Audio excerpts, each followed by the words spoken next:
Gente, hoje eu tive um ataque de pânico na academia e eu descobri que lá tem câmera. E eu nunca mostrei pra vocês eu tendo uma crise, né? Até porque, querem Deus, padre. Aí eu peguei os vídeos e decidi mostrar pra vocês o que eu fiz ali no momento pra melhorar, sabe? Pra aquele passar depressa. Eu tava treinando e eu comecei a ter a crise de ansiedade. Aí eu entrei nesse quartinho que eu vi que tava vazio, porque a primeira coisa que eu faço é sair do tumulto, justamente pra desacelerar a mente. Olá! Oi?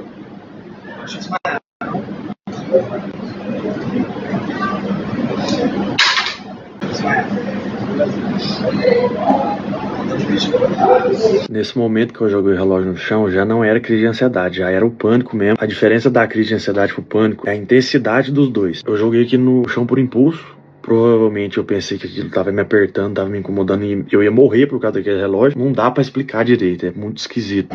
Ai, deixa eu correr.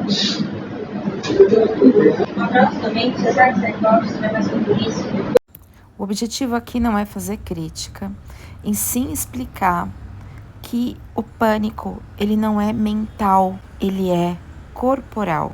A ansiedade e o pânico, eles se formam no corpo a partir de traumas, que podem ser traumas de desenvolvimento, um medo constante, criança que é muito assustada, criança que passou por um parto difícil, que foi rejeitada dentro do útero, por exemplo, ou traumas físicos mesmo, como acidentes, cirurgias, assalto, quedas, separação dos pais, luto, todos os tipos de trauma.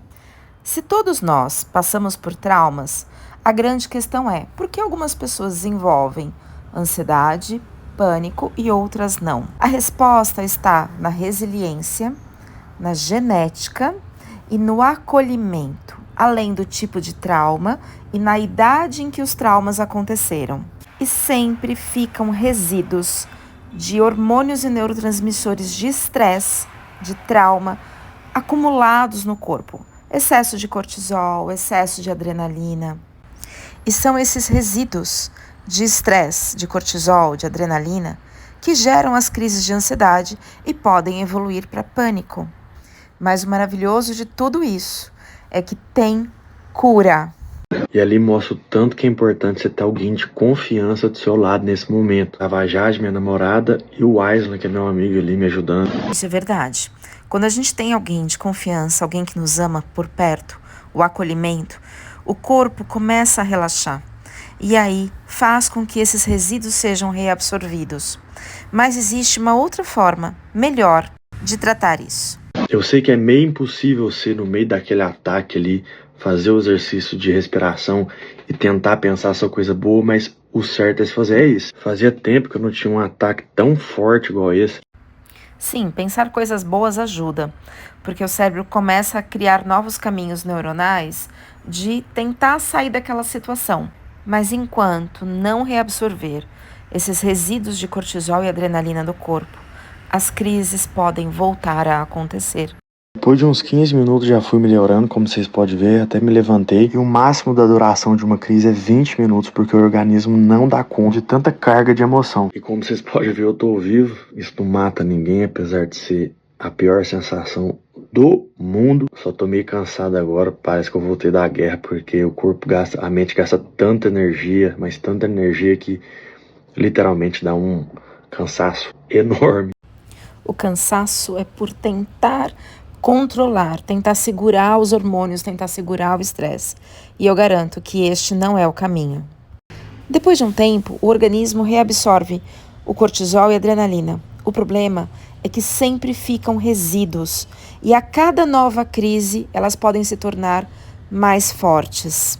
Eu descobri que eu acho que eu tive isso desde criança. Falo uns 5 anos de idade, que eu lembro que eu falava pra minha mãe, bem criancinha, mãe, tô delirando, dava umas coisas na minha cabeça assim, de trauma de infância mesmo. Eu não desejo, nem meu pior inimigo, eu não te desejo pânico um segundo, você não tem noção tanto que é ruim. A boa notícia é que a neurociência já desenvolveu um método para a cura de pânico, ansiedade. De um modo simples, a gente pode reabsorver os resíduos de hormônios e neurotransmissores de trauma e estresse, dando tempo para o corpo metabolizar, sem estar na crise, sem passar pela crise, sem passar pela dor. E eu tenho um convite para fazer para você. Neste domingo, dia 24, às 14 horas, de forma online, cada um na sua casa. Todas as pessoas que participarem serão tratadas. Lembrando que ninguém precisa estar em crise, a gente vai reabsorver os resíduos de hormônios de estresse e trauma que se acumularam ao longo das nossas vidas. Bem-vindos! Colors and